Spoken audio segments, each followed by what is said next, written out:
I faked my own disappearance for 72 hours and now my best friend won't speak to me.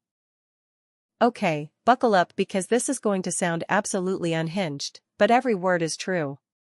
Let's rewind to a few months ago. I, 26F, was going through a rough patch. I'd just broken up with my boyfriend of 4 years, my job was soul-crushing, and I felt like I was drowning in this fog of being forgotten by everyone I cared about. I know, dramatic, but that's how it felt. I started fantasizing about what would happen if I just disappeared. Not forever. Just long enough to see who would actually notice. I told one person what I was planning, my cousin Jenna. She lives 3 cities over and agreed to keep me safe and off-grid for 72 hours, no social media, no texts, nothing. We made a whole plan. I'd leave my phone at home, disappear after my shift at work, and stay silent.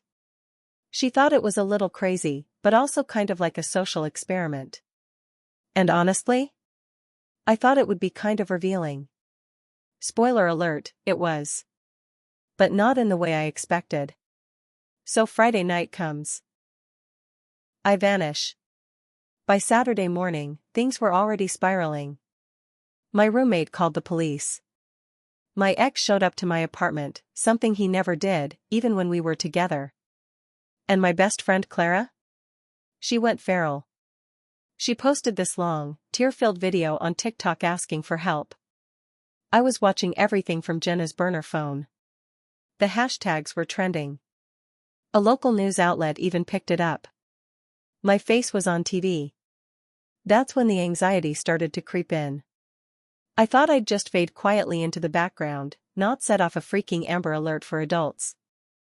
I wanted to believe people would miss me, I didn't want to cause a panic. But the real twist? On Sunday night, Clara posted another video.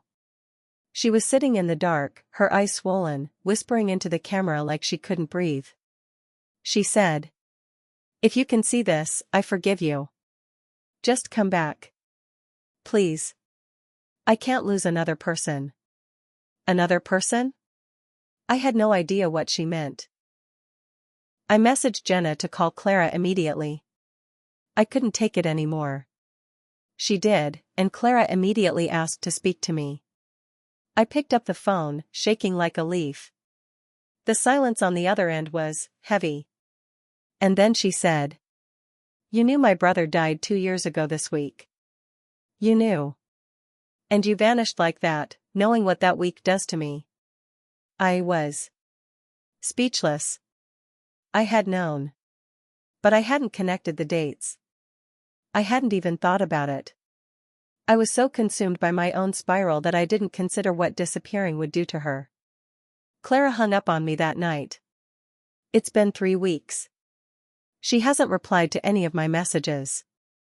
My roommate forgave me, reluctantly. My ex told me to get help.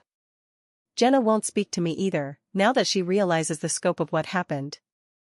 I did go to therapy. I am getting help. But I think I may have burned a bridge that will never be rebuilt. I wanted to see if people cared if I was gone. Turns out they did, just not in the way I'd hoped.